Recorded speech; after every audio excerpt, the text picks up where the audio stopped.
What's going on, everybody? Welcome back to the Cosmic Wonder, where we talk all things Marvel and MCU. I'm your host, Warren Thompson, and if you haven't seen Spider-Man No Way Home and have somehow managed to avoid spoilers, here is your spoiler warning because we're going to get into some, specifically about Daredevil, Charlie Cox's return playing the character Matt Murdock, aka Daredevil in Spider-Man No Way Home, was amazing, but it looks like he is not done. It looks like he's sticking around in the MCU for a little bit, and it looks like he's getting his own Disney Plus show. Now, we know that the Marvel Netflix series are about to come to Disney Plus in just a few days now, so all of this timing is a little bit coincidental, a little bit too coincidental, but today we're going to talk about what projects Daredevil could appear in, plus talk about him getting his own series, and talk about the other Defenders. Could they be making an entrance into the MCU, like Jessica Jones, Luke Cage, Iron Fist, The Punisher? We're going to talk about all that, then talk a little bit about what to expect from Disney Plus's Investor Day, which is tomorrow, where hopefully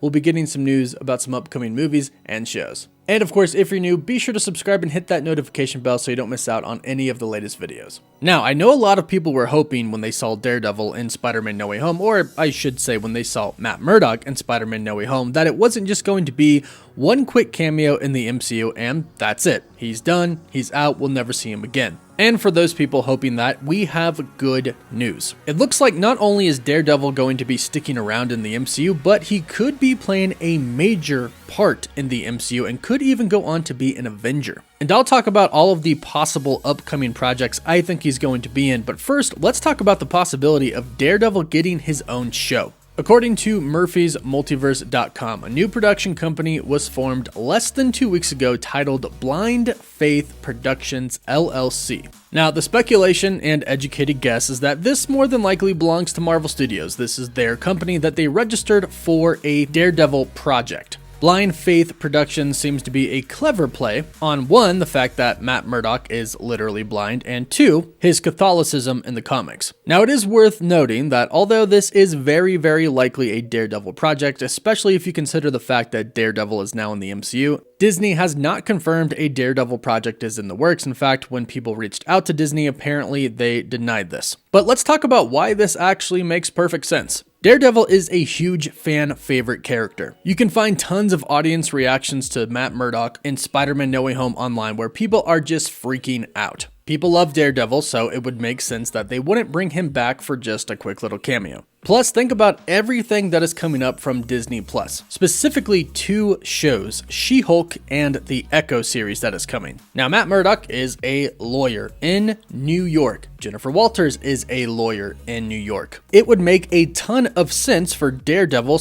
/ Matt Murdock to appear in the She-Hulk series. Whether they're friends or whether they're colleagues or acquaintances, or maybe perhaps they're going to trial against each other at some point in time, it would just make sense that two superhero lawyers that both live in New York would come in contact with each other. Now, of course, Matt Murdock will know that Jennifer Walters is She-Hulk, but she more than likely won't know that Matt Murdock is Daredevil. But I'm expecting at least one quick cameo like we saw Matt Murdock do in Spider-Man No Way Home in She-Hulk. Rumors have it that he could appear in more than one episode right now, but we'll have to wait and see on that. However, something that makes even more sense is Matt Murdock appearing in the Echo series. And when I say appearing, I don't just mean for a quick little cameo, but in multiple episodes. Why? Well, one, in the comics, Echo is his lover. And two, we know that Kingpin is going to be the villain of the Echo series. And for those of you who are thinking that Kingpin died at the end of the Hawkeye series because Echo shot him in the face, this actually happens in the comics as well, and Kingpin comes back. He gets blind in both eyes, which is kind of ironic because he's the enemy of Daredevil, but eventually he regains his sight and returns as the villain, which is what we are all assuming is going to happen in the Echo series, which is another huge reason that it makes sense for Daredevil to appear. Kingpin is the ultimate Daredevil villain. So hopefully we get a romantic relationship between Matt Murdock and Echo in this show, although they have definitely changed the origin of the story a little bit.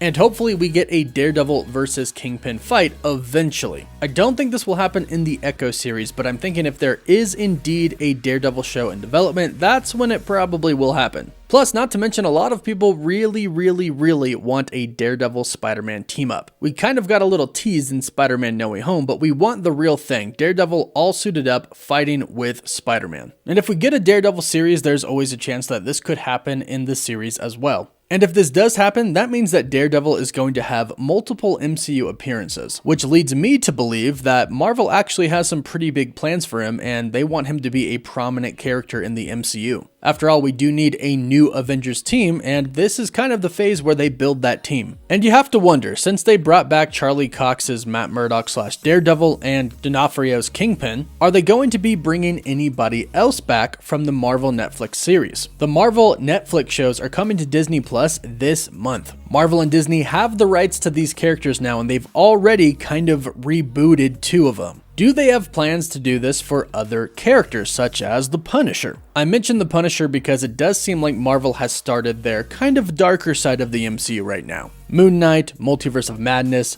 Blade, the Werewolf by Night special that is coming, hopefully Ghost Rider somewhere down the line as well. The Punisher makes perfect sense to bring into the MCU to join sort of this supernatural, more darker side of the MCU. And fans love Jon Bernthal as the Punisher. And it does appear that Marvel and Disney actually do kind of take into consideration what the fans think, because we got Charlie Cox back as Matt Murdock and D'Onofrio back as Kingpin. This proves that it's definitely a possibility that Jon could return to play the Punisher at some point in time in the MCU, as well as the rest of the Defenders. I don't think they're all going to return, but I do think it's a possibility that a few more could be coming. So big news, looks like Daredevil is going to be a pretty prominent character in the MCU if all of this turns out to be true. And perhaps we can get a little bit of more info tomorrow at Disney's Investors Day. Tomorrow is the 2022 annual meeting of the shareholders. And each year so far, they have kind of given us a little bit of a tease of some projects coming up. We're not exactly sure what to expect because it's different every year, but we could be getting some new trailer for some new show. I would not expect that Thor Love and Thunder trailer, although there is a chance it's possible. But we'll most likely get a look at She-Hulk and Miss Marvel. But they also could reveal some new series. Remember, what this is for is really to try to convince people to invest and to also please their current shareholders. So they have to be kind of impressive and kind of give a little demonstration on what's coming up. Now, this isn't like Disney Plus Day where they reveal just a ton of things and Marvel gets, a 30-minute slot. It's not like that. But hopefully it will be beneficial to us Marvel fans, and hopefully they give us a little bit of a tease for some upcoming projects that we didn't know about. So be sure to subscribe and hit that notification bell because I will be covering it tomorrow and doing a video on whatever they reveal. So see you here tomorrow. We'll break everything down. Don't forget to like this video, and if you want live updates throughout the investor meeting, be sure to follow me on Twitter and Instagram. As always, thank you all so much for watching. Woof woof.